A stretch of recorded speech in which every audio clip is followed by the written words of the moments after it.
नमस्कार, आपका जिला आपकी खबर लिए मैं हूं अनामिका अजय मिश्रा। रुक करेंगे खबरों की ओर। शुरुआत करेंगे मुख्यमंत्री मनोहर लाल की खबर से, जो अंबाला के नारायणगढ़ में अंत्योदय उत्थान मेले का अवलोकन करने पहुंचे। इस दौरान सीएम मनोहर लाल ने आवेदन सेवा पोर्टल का उद्घाटन किया। इस अंत्योदय उत्थान मेले में 18 विभागों की स्टॉल लगाई गई है। इस दौरान सीएम ने कहा कि हरियाणा विकास के पथ पर तेजी से दौड़ रहा है। हमारी सरकार का उद्देश्य ही विकास है।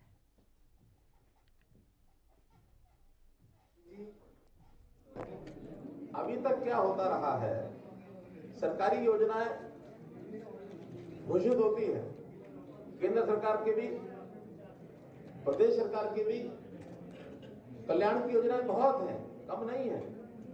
लेकिन उन योजनाओं को हम जैसे प्रकाशित करते हैं, अखबार में निकलती है, टीवी रेडियो में आती है, तो उसको सबसे पहले झपटने वाले झपट लेते हैं, और जो बेचारा कमजोर है, जिसके लिए वो योजना बनाई गई थी, उसको नजदीक नहीं लगने देते।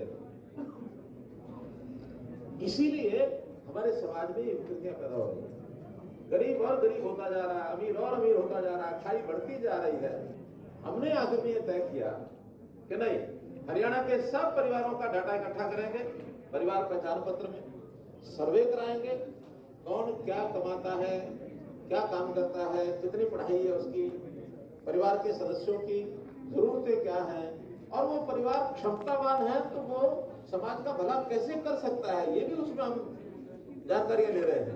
हमें इन स्कीमों का लाभ उनको चक्कर काटने की जरूरत नहीं है, ना डीसी ऑफिस में, ना रोजगार कार्यालय में, ना सोशल जस्टिस में। हम सारी स्कीमें लेकर के और उनके स्थान पर ब्लॉक वाइज मेले लगा के जाएंगे।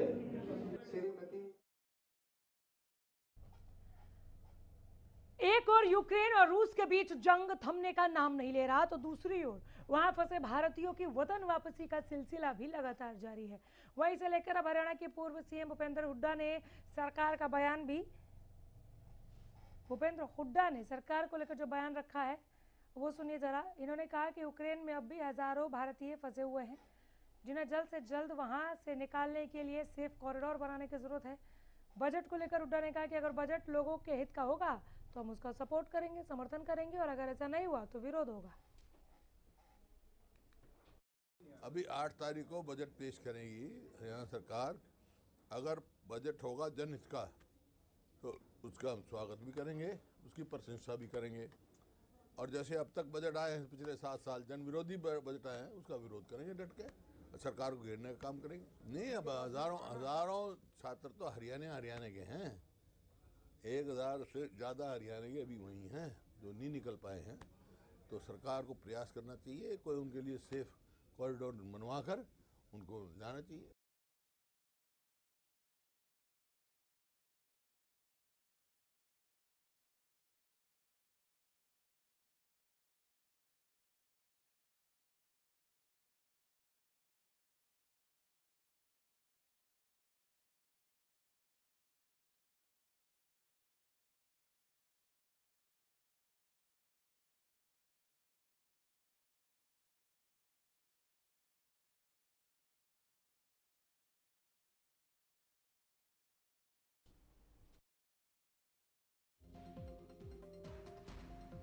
थमने का नाम नहीं ले रहा है। दूसरी ओर वहां फंसे भारतीयों की वतन वापसी का सिलसिला भी लगातार जारी है। इसे लेकर अब हरियाणा के पूर्व सीएम भूपेंद्र सिंह हुड्डा का बयान भी सामने आया है। इन्होंने कहा कि यूक्रेन में अब भी हजारों भारतीय फंसे हुए हैं, जिन्हें जल्द से जल्द वहां से निकालने के लिए सेफ कॉरिडोर बनाने की जरूरत है। इतना ही नहीं, भूपेंद्र सिंह हुड्डा ने बजट का भी जिक्र किया। कहा अगर जनता की भलाई के लिए बजट होगा तो हम उसका समर्थन करेंगे, लेकिन अगर ऐसा नहीं हुआ तो हम उसका विरोध करेंगे, विरोध पुरजोर होगा।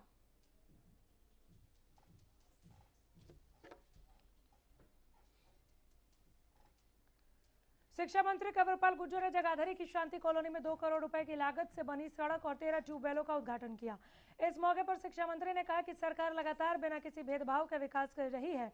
विधानसभा में हुए हंगामे पर भी कांग्रेस पर जमकर निशाना साधा। कहा सदन में बिल की कॉपी फाड़ना गलत है। ऐसा करके उन्होंने अमर्यादित व्यवहार किया। सदन में कांग्रेस की कोई तैयारी नहीं थी, इसलिए उन्हें बहाना चाहिए था, वो वॉकआउट करना चाहते थे।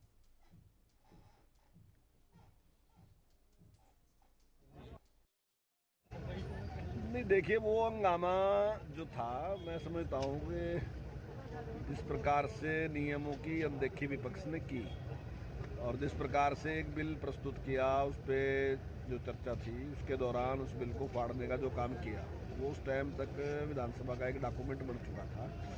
और जिस प्रकार से उसको फाड़ के जो अमर्यादित व्यवहार हमारे बहुत ही सीनियर मेंबर हैं जो उन्होंने किया, तो उसके खिलाफ माननीय अध्यक्ष जी ने उस पर नोटिस दिया और उनको इस सेशन के लिए पूरे टाइम के लिए निलंबित करने का आदेश उन्होंने दिया।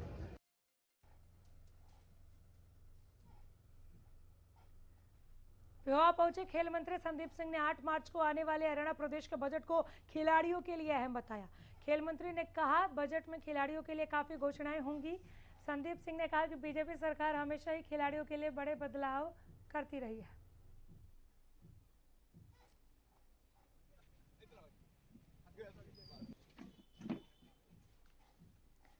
खेल मंत्री ने कहा कि खिलाड़ियों को लेकर काफी घोषणाएं होंगी। खिलाड़ियों को उम्मीद बांध के रखना होगा। बजट में बहुत कुछ है। खिलाड़ियों के लिए बीजेपी ने बड़े बदलाव किए हैं और हम लगातार खिलाड़ियों को बेहतर अवसर देने की दिशा में प्रयासरत है और हम कर रहे हैं। इस समय हमारे साथ राज्य खेल मंत्री संदीप सिंह मौजूद है और आज वो पेहोवा दौर पर आए हैं। संदीप जी, जिस तरह से विधानसभा सत्र चल रहा है और 8 तारीख को बजट पेश होने जा रहा है, तो खिलाड़ियों के लिए क्या कुछ सौगात मिलने वाली है? और भाई विकास है, क्या कर रहे हैं यार? बजट आएगा खिलाड़ियों के लिए। अभी आप ये देख लीजिए कि बहुत सी चीज़ें में पिछले कई सालों से over the years Haryana government ने, भारतीय जनता पार्टी की सरकार ने बदलाव लाया है और मैं ये आपको यकीन दिलाता हूँ कि जो 2022-23 का जो बजट होगा, उस बजट में खिलाड़ियों के लिए और मैदानों के लिए और खिलाड़ियों को ग्रास रूट से उठाकर एक ऊंचाइयों तक लेके जाने के लिए ये सारा का सारा जो है बजट उस प्रकार होगा, जिससे कि बच्चा जब खेल शुरू करे, कैच देम यंग पॉलिसी के तहत जो हमारी नर्सरीज हैं, उसको भी हमने बढ़ाया है। आप स्टेडियम्स की मेंटेनेंस को देख लीजिए, नए स्टेडियम जियो मैपिंग के द्वारा जहाँ जहाँ पर जरूरत है वहाँ बनेंगे। साथ ही में खिलाड़ियों के लिए जो खेल कर ओलंपिक जैसे मेडल जीत कर आते हैं, एशियन गेम्स में, कॉमनवेल्थ गेम्स में मेडल जीत के आते हैं, उनकी जो पैसे हैं वो देना, उससे खेलने से पहले खेलने के पैसे जो हैं वो भी पहले देना। तो ऐसी शुरुआत जो है इकलौती सरकार हरियाणा गवर्नमेंट ने की है। तो बजट के तौर पर खिलाड़ियों के लिए बहुत सी नई चीज़ें आने वाली हैं। मैं इतना ज़रूर कहूँगा कि जो हिंदुस्तान के अगर दूसरे स्टेट के जो खिलाड़ी ये कह रहे हैं कि काश हम हरियाणा के होते, तो वो चीज़ हम प्रैक्टिकली ग्राउंड पर कर रहे हैं कि हरियाणा के खिलाड़ियों के लिए भी किसी भी चीज़ की कमी ना आए। और आउटस्टैंडिंग स्पोर्ट्स पर्सन पॉलिसी के तहत जो माइक्रो लेवल पर कुछ चीज़ें विजिबल होती हैं, कुछ चीज़ें इनविजिबल होती हैं, तो हम विजिबल के ऊपर भी काम कर रहे हैं और इनविजिबल चीज़ें जो दिखती नहीं है लेकिन रिजल्ट के बाद दिखती है, उसके ऊपर भी काम कर रहे हैं। क्या आपकी बार जो चुनाव होने वाले हैं तो बीजेपी और जेजेपी का गठबंधन उम्मीदवार तारीख? देखिए, ये हमारी हाईकमांड का निर्णय है, जो निर्णय लेंगे हम उसी के ऊपर तय करेंगे। जी बिल्कुल, देखिए ये थे सरदार संदीप सिंह, जिन्होंने बताया कि किस तरह से जो है खिलाड़ियों के लिए नई नई सौगात लेकर आएंगे और पूर्ण रूप से पेहोवा का भी विकास किया जाएगा। पेहोवा से कैमरामैन रंजीत के साथ गगन सांगल। बीजेपी के बाद अब इनेलो ने भी साफ कर दिया है कि आगामी नगर निकाय चुनाव इनेलो अपने सिंबल पर लड़ेगी। इसे लेकर इनेलो ने अब जिलों में तैयारियां शुरू कर दी हैं। इसी को लेकर फतेहाबाद में इनेलो के प्रदेशाध्यक्ष नफे सिंह राठी पहुंचे, जहां उन्होंने कार्यकर्ताओं के साथ बैठक की। नफे सिंह ने इस संबंध में पत्रकारों से बातचीत करते हुए बताया कि चंडीगढ़ में इनेलो नेता अभय चौटाला के नेतृत्व में हुई मीटिंग में ये निर्णय लिया गया है कि निकाय चुनाव पार्टी मजबूती के साथ लड़ेगी। इसी के मद्देनजर अब कार्यकर्ताओं की मीटिंग ली जा रही है। उन्हें चुनाव को गंभीरता से लेकर तैयारियां शुरू करने के निर्देश दिए जा रहे हैं। नफे सिंह राठी ने कहा कि आज भी कार्यकर्ताओं को आगामी कार्यक्रमों के बारे में बताया और पार्टी संगठन को मजबूत बनाने के लिए चर्चा हुई।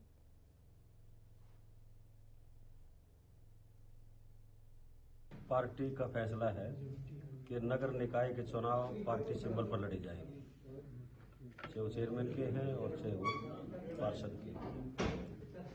तो कार्यकर्ता की आज मीटिंग हुई है, उसमें इस बात के लिए भी कि हमने नगर निकाय के चुनाव को सीरियस होकर के चुनाव लड़ना है पार्टी में, और सभी मुख्य कार्यकर्ता आज पदाधिकारी इस मीटिंग में शरीक हुए हैं।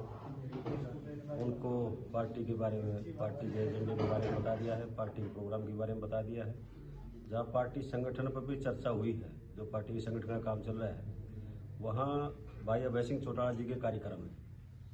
और फतेहाबाद जिले में 2 जगह कार्यक्रम उनके हैं। एक 9 तारीख का है रतिया का और 20 तारीख का है टोहाना का। उस कार्यकर्ता सम्मेलन जो चल रहे हैं हमारे, तो वो सम्मेलन 2 हल्कों के यहाँ भी है।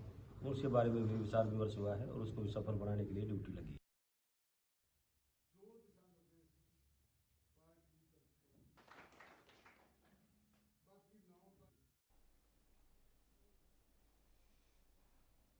इंद्री के गांव डबकौली में किसान नेता राकेश टिकैत ने यूक्रेन में फंसे भारतीयों को निकालने और यूपी चुनाव को लेकर तंज कसा। राकेश टिकैत ने कहा कि जनता ने वोट देकर बीजेपी को हरा दिया है, लेकिन आशंका है कि कहीं जिला पंचायत चुनाव की तरह बीजेपी अपने उम्मीदवारों को धक्का देकर न जिता दे। इसलिए किसानों को 9 मार्च को मतदान केंद्रों पर पहुंचना होगा।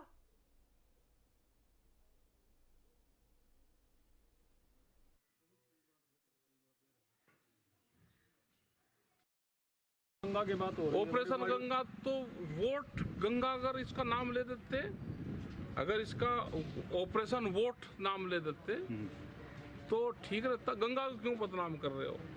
ये कुछ नहीं कर रहे। 4 मंत्री वहाँ पे बैठे हुए हैं, जो बच्चे बॉर्डर क्रॉस करके आ गए उनके साथ में फोटो खिंचवावे।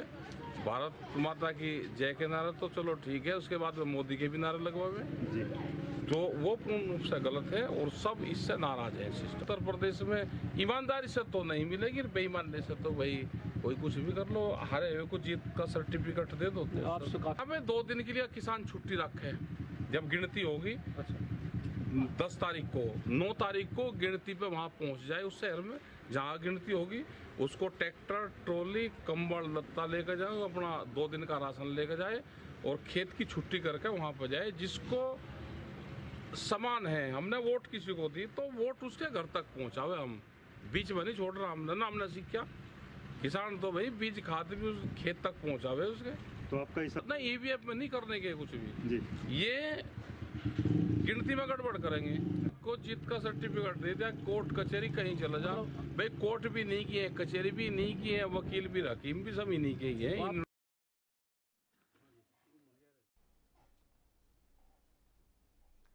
किसानों की मांगें अभी तक पूरी नहीं हुई हैं। इसे लेकर समय समय पर किसानों ने विरोध भी जाहिर किया और एक बार फिर से किसान गुस्से में नजर आ रहे हैं। इसी कड़ी में गोहाना पहुंचे युवा किसान नेता अभिमन्यु कोहाड़ ने सरकार के रवैये को लेकर अपनी नाराजगी जाहिर की है। उन्होंने कहा कि जिला प्रशासन और सरकार ने किसानों की मांगों को पूरा नहीं किया है, लेकिन अब किसान एकजुट होकर अपनी ताकत पहचान चुके हैं। और 27 मार्च को गोहाना की अनाज मंडी में महापंचायत की जाएगी, जिसमें प्रदेश के बड़े किसान नेताओं की ड्यूटियां भी लगाई गई हैं।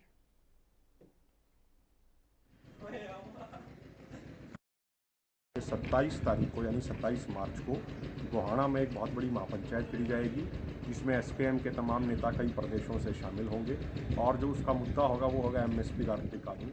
जो पिछले साल हरियाणा की विधानसभा में जो भूमि अधिग्रहण कानून पास किया गया, जिसमें बहुत सारे किसान विरोधी नियम बनाए गए हैं, तो उन तमाम नियमों को वापस लिया जाए, स्पेशल गिरदावरी कराई जाए पूरे प्रदेश की। और इसके अलावा जहाँ पे कई गाँव में तो ऐसा हालात हो गए कि 12 महीने जल भराव की समस्या रहती है, तो वहाँ पे जल निकासी का व्यवस्था करी जाए, उसके प्रबंध करे जाएँ। और एक और जो मुद्दा है जो उस पंचायत का रहेगा, तो भाखड़ा ब्यास मैनेजमेंट बोर्ड में से हरियाणा और पंजाब की जो भागीदारी केंद्र सरकार ने खत्म कर दी है, तो वो दोबारा से भागीदारी सुनिश्चित करी जाए।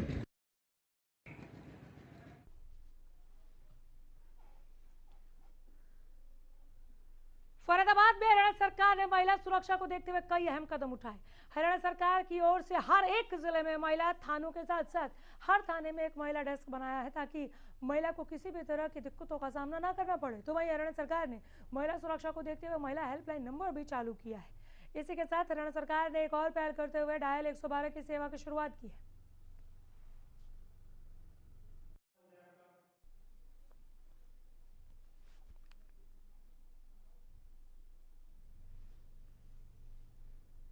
यूक्रेन तबाही के उस दौर से गुजर रहा है जिसे इतिहास कभी भुला नहीं पाएगा। दोनों देशों के बीच जंग लगातार जारी है। यूक्रेन लगातार रूसी सेना के निशाने पर है, जहां बमबारी खत्म होने का नाम नहीं ले रही। वहीं इस बीच ऑपरेशन गंगा के तहत वहां फंसे भारतीयों की वतन वापसी का सिलसिला भी जारी है। इसी कड़ी में वहां फंसा तोशाम का चिराग भी वापस अपने घर लौट आया है, जिसे देखकर परिवार में खुशियों का माहौल है। हरियाणा के तोशाम का रहने वाला चिराग करीब 3 साल पहले MBBS की पढ़ाई करने के लिए यूक्रेन गया हुआ था, लेकिन इसी बीच वहां दोनों देशों के बीच चल रहे युद्ध में वो फंस गया था। लेकिन अब चिराग के सुरक्षित वतन वापसी पर घर में खुशियों का माहौल है।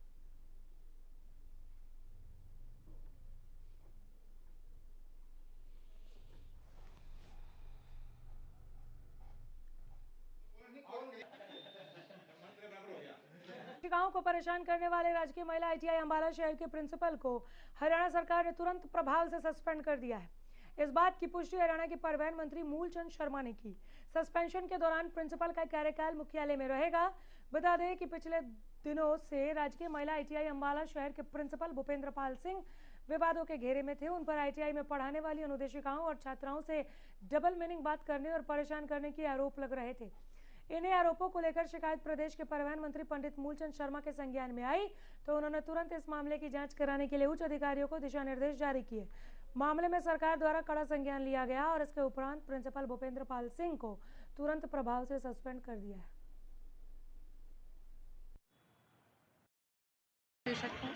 और यहाँ पे स्टाफ और प्रिंसिपल के बीच जो भी झगड़ा है, स्टाफ की ये कंप्लेंट है कि प्रिंसिपल हमसे डबल मीनिंग बातें करते हैं। हम उनके कहने के ज़रा सा भी खिलाफ जाए, जैसा कि कोई गलत दबाव में परचेजिंग होती है, सामान खरीदते हैं, हमसे गलत साइन करवा के कहते हैं इसको रिसीव करो।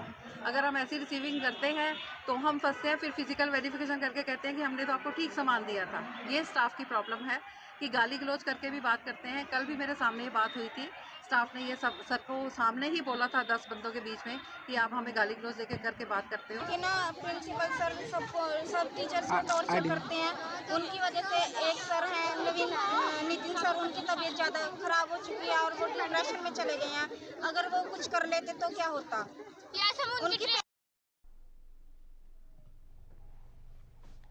रोडवेज विभाग में ग्रामीण रूटों पर बसों की कमी के चलते छात्रों को जूझना पड़ रहा है। ये नज़ारा फतेहाबाद की है, जहां जान जोखिम में डालकर छात्र बसों में सफर तय कर रहे हैं।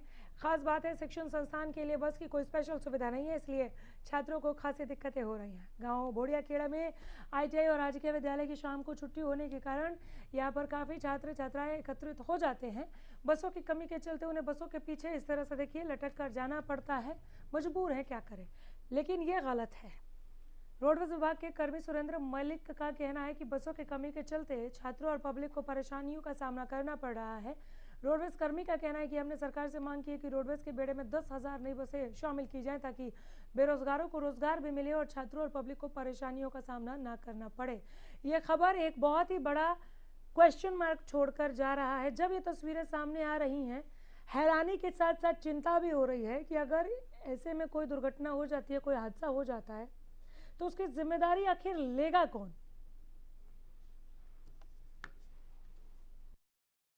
सर ऐसा हमारे पास ना तो रोडवेज में इतनी बसें हैं, पब्लिक उड़ी हुई है। सरकार से हमें मांग की है कि हम इस रोडवेज बेड़े में 10,000 बसें नहीं लाई जाए, ताकि बेरोजगारों को रोजगार मिले, पब्लिक को सुविधा मिले। इसलिए दिक्कत है हमारे को, बसें नहीं है। बसें कमी के कारण कुछ बसें कंडम हो रही हैं, हर महीने खड़ी हो जाती हैं। दिक्कत आ रही है हमारे को, तो इसीलिए बच्चे फिर लटक के जाते। तो बच्चे भी क्या करें, फिर बसें नहीं होंगी तो बसों की कमी के कारण ये हालात हो रहे हैं। तो क्या मांग है जी आपकी? हमारी मांग है रोडवेज के अंदर बसें बढ़ाई जाए, रोजगार बेरोजगारों को रोजगार मिलेगा, चालक परिचालक नए लगाए जाए, वर्कशॉप चालू की जाए। वर्कशॉप में कर्मचारी नहीं है।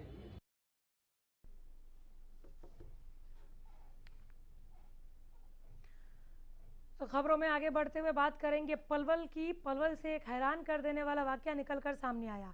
एक तरफ जहां दहेज प्रथा को समाप्त किए जाने के लाख प्रयास किए जा रहे, बावजूद इसके दहेज के दानवों का तांडव आज भी खत्म नहीं हो रहा। दिख जाते हैं कहीं ना कहीं ये तांडव करने वाले दहेज के दानव। ताज़ा मामला पलवल कैलाश नगर का है, जहां दहेज में कार और नकदी न मिलने से दूल्हा और उसके पिता इतना नाराज हो गए कि बारात ही वापस लेकर चले गए। हैरत की बात तो यह है कि सोना से आई बारात पक्ष द्वारा वधु पक्ष के साथ मारपीट भी करने से बाज नहीं आए।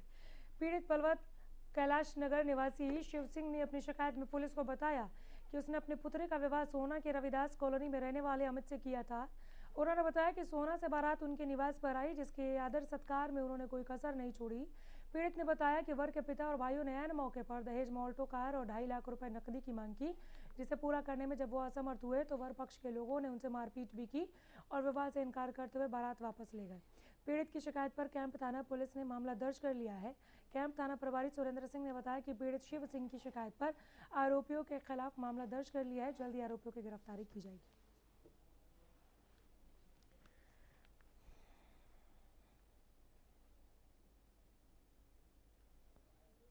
अमित हैं सोहना के रहने वाले, उनके साथ तय हुई थी जिनमें कल शादी थी 4/3 की रात को, और उनका कोई डिस्प्यूट हो गया। वो कहते हैं कि हमारे से अल्टो कार और 2.5 लाख रुपये मांगे गए हैं। इस बात पर डिस्प्यूट हो गया और उन्होंने फेरे नहीं डाले, बारात को वापस ले गए। उनके साथ अभी हाथापाई भी हुई है। हमारे को सुबह कंप्लेंट मिली है, हमने इसमें डोगरी एक्ट का पर्चा दर्ज कर दिया है, जिसकी तफ्तीश DSP साहब करेंगे और जो मामले में सच्चाई होगी उस हिसाब से कार्रवाई।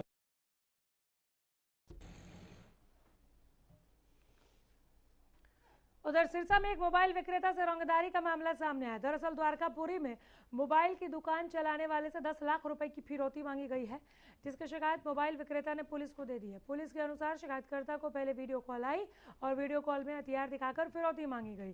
फिलहाल पुलिस मामले की हर एंगल से जांच कर रही है।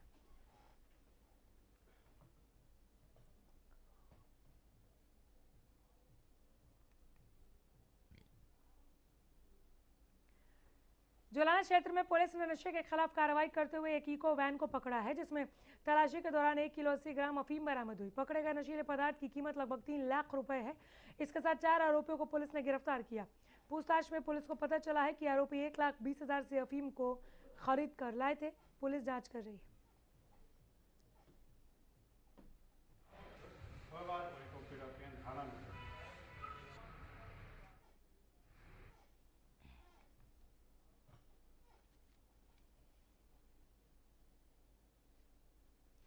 चरखी में सीएम फ्लाइंग समेत 4 विभागों ने संयुक्त रूप से एक रसगुल्ला प्लांट पर छापेमारी की।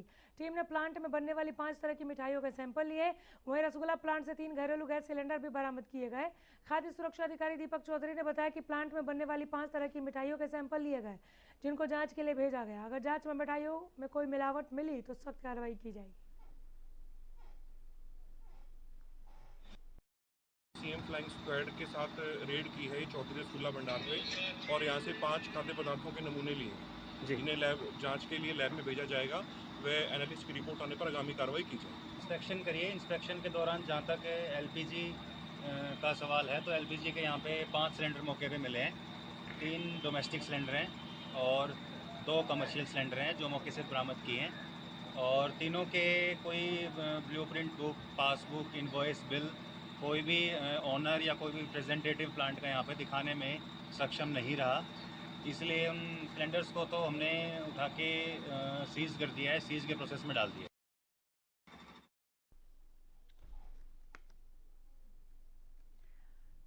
बुलेटिन में इतना ही। नमस्कार।